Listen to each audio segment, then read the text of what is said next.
this is Aromie here. Welcome back to Degraman. We are here with Ragnar as he's collecting my kitties by just laying on the ground. Watching those furry little bastards rub all over him causes a pang of jealousy to shoot right through me. Who's been feeding you? Who's taking care of you? Oh, you traitors. Only then do I deign to answer Ragnar's question. Our volunteer center is located in the veterinary clinic? Whatever. I can't pronounce words anymore. I never took you for one to care about anyone but yourself, considering how mean-spirited you usually are. Respect. I don't give a damn about your respect.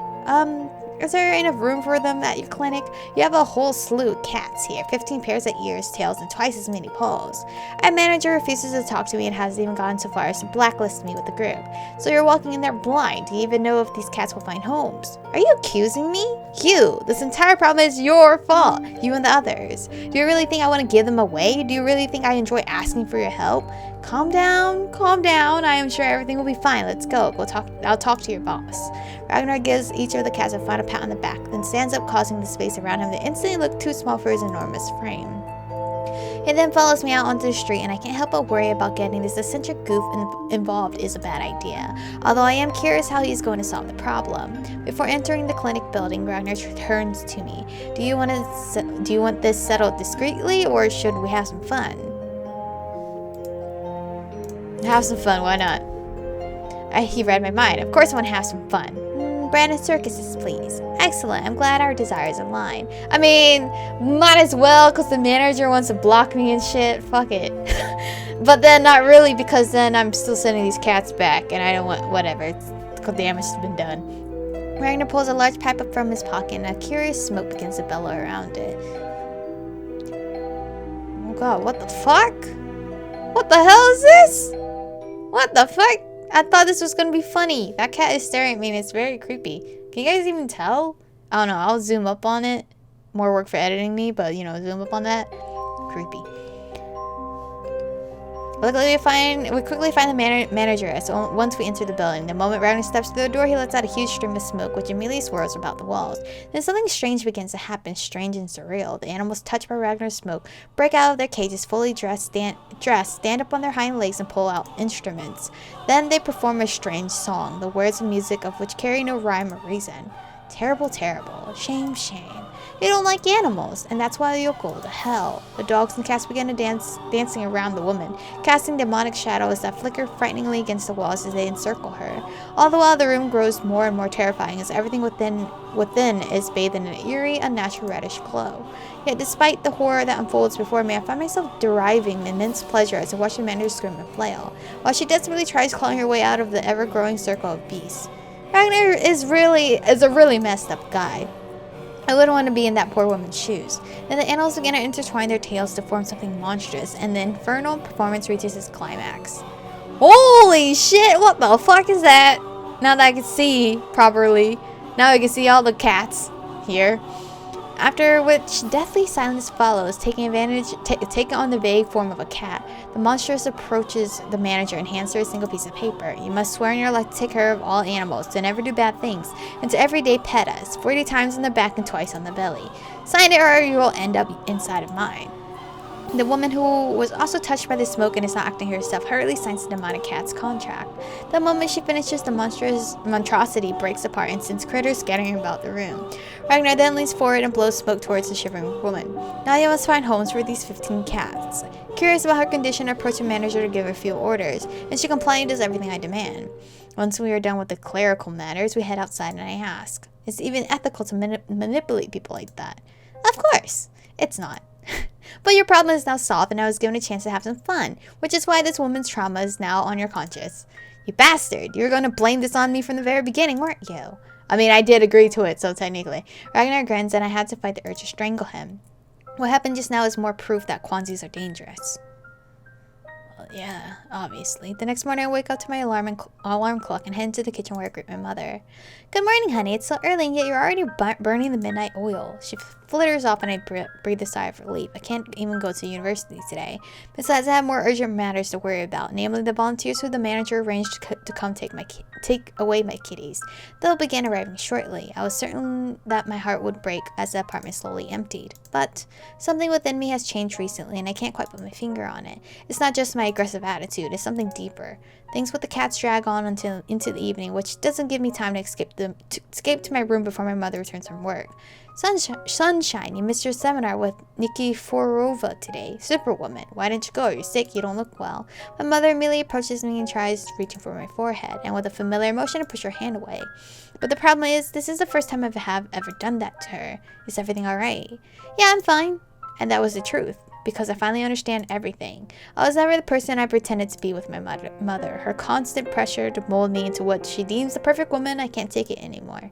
Then I found myself face to face with dangers and dilemmas. That is when I discovered who I truly am in life. The very moment I inhaled a drop of it, I began to see who exactly had been denying it to me all this time. Mother, I'm done with the university and all of the conferences and seminars, and I'm leaving you, so don't bother looking for me. You'll only regret it. With nothing more to say, I take advantage of her shock and return to my room, although something tells me that she won't be able to follow. Maybe because my room, despite not being much, is still a little magical. My mother is still an ordinary human, who only serves to remind me of the emptiness of my former life. But now I have seen something that makes that life seem worthless and uninteresting. Power, quantity powers, and I want it. Oh shit, my girl wants it. Can I actually see my power in this route then? The very next day, I had a plan of action drawn up, and I intended to execute it. Needing information, I head to Lokul, where I hope to catch one of the Quanzis and grill him. I just need to decide who to interrogate first. Go for Ein, why not? Go ahead. Ein is definitely the smartest of those scoundrels. Maybe he'll be willing to share some information. Although I need to find a way to endure another lecture. Despite struggling a bit, I am able to picture Ein's office in my mind upon entering the room. I'm relieved to see him sitting at his desk, face buried in papers. Greetings, what brings you here? I want to master my Quanzi abilities. Continue. And I need someone to tell me how to do it. I cannot assist you with that. Why not? I mean, you clearly like talking. I am fairly certain that there is nothing I can do to help you. You do not possess the required aptitude to master the basics, much less the elementary postulates. Urge to kill rising. Stop belittling me. Why the hell would you even say that? Because it is the truth. Everything I've learned about you only confirms that my explanations will go completely over your head. So you're just going to give up without even trying. I now know you well enough to be the judge of that. In order for me to assist you in mastering your Quanzi abilities, you must share my worldview, but you are too hasty, thus it would only waste my time. I would more than anything to call him an arrogant jerk, but it's not worth the hassle. I see you've got a book in here, mind if I take a look? As if you need my permission, I simply request that you do not abscond with any of them as you leave. Sighing, I walk over to the shelves and hope that I might spot something intriguing on the spines of the many letter-bound books. Perhaps the history of Quanzis or a verse of their 100-year war. I would even settle for the Quanzi way of life or something similar. Unsurprisingly, there isn't anything of the like on the shelves, only books that might be found in public library, which is certainly disappointing. Given no other choice, I head to the party room to find someone who might be willing to illuminate me. And as expected, there's no one here, except for Basti. I guess I know who I'm questioning. And just as I expected, Sebastian is hidden beneath a pile of pillows and blankets. I just need to find the biggest lump on the mattress. Hey, wake up. I need you to tell me everything you know about Quanzi abilities.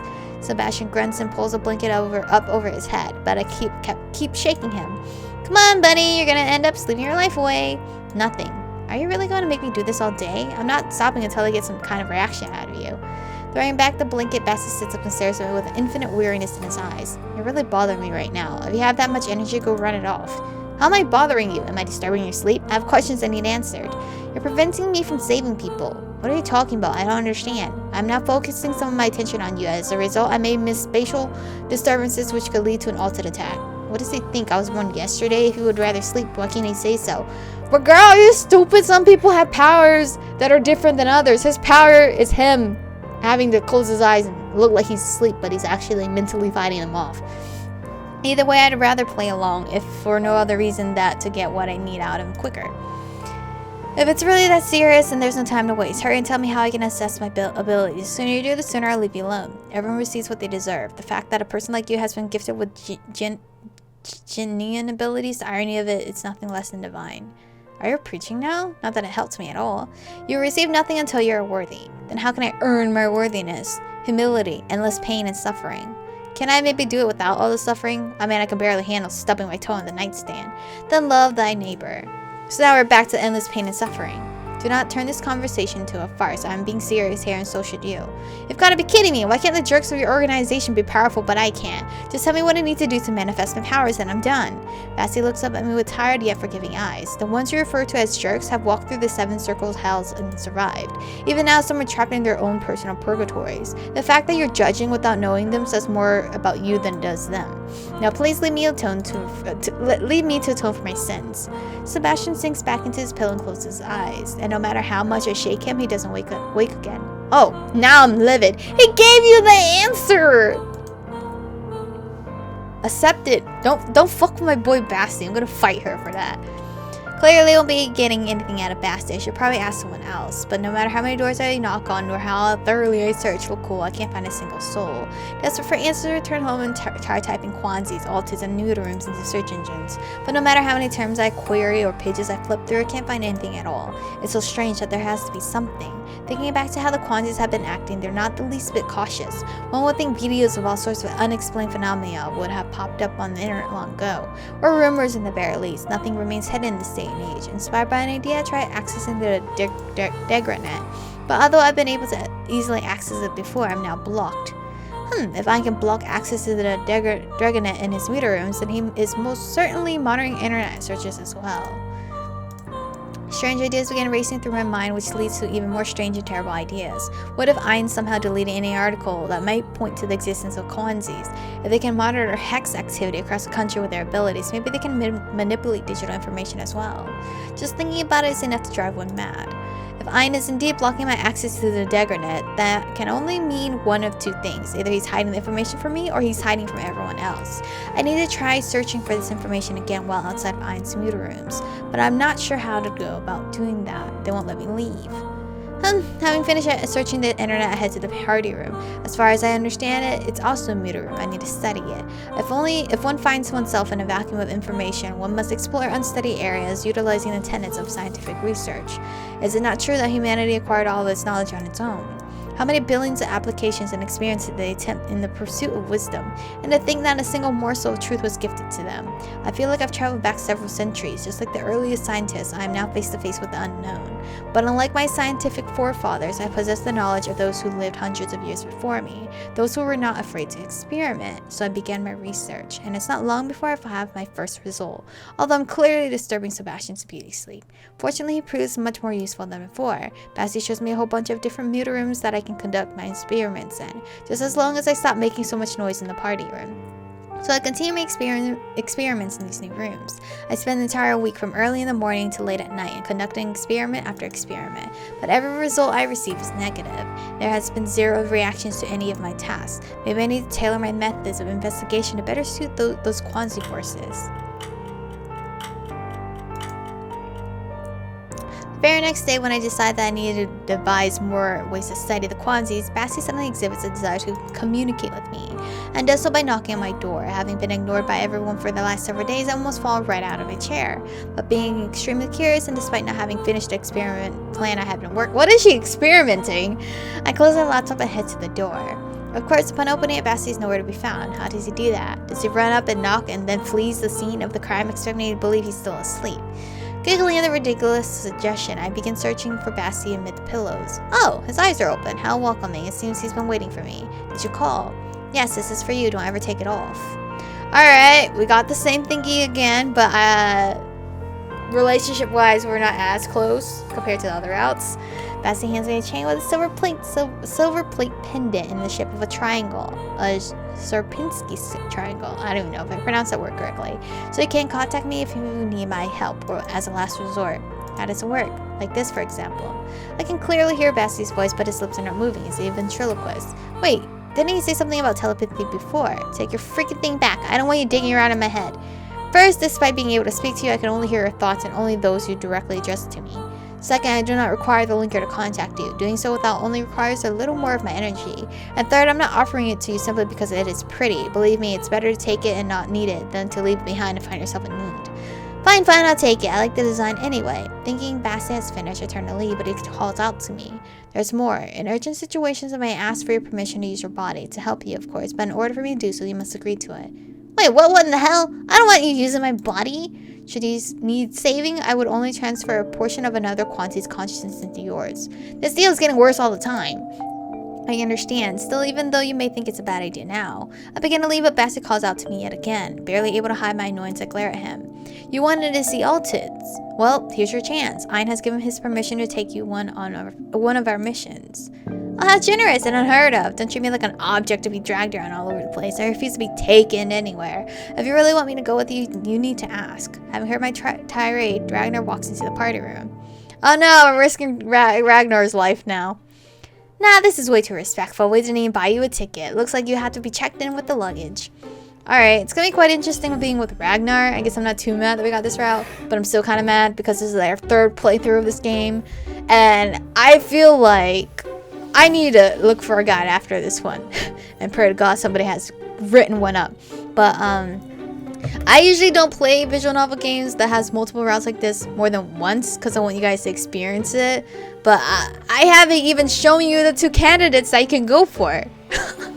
So I'm kind of stuck on showing you all these routes, and I hope you guys are okay with that because this is part of like the DLC content for those that don't plan to get it, or for those that didn't win the little giveaway I had a few episodes ago. Quite a lot of episodes ago. But anyway, thank you guys for watching today's episode. Stay beautiful, and I'll see you guys in the next one.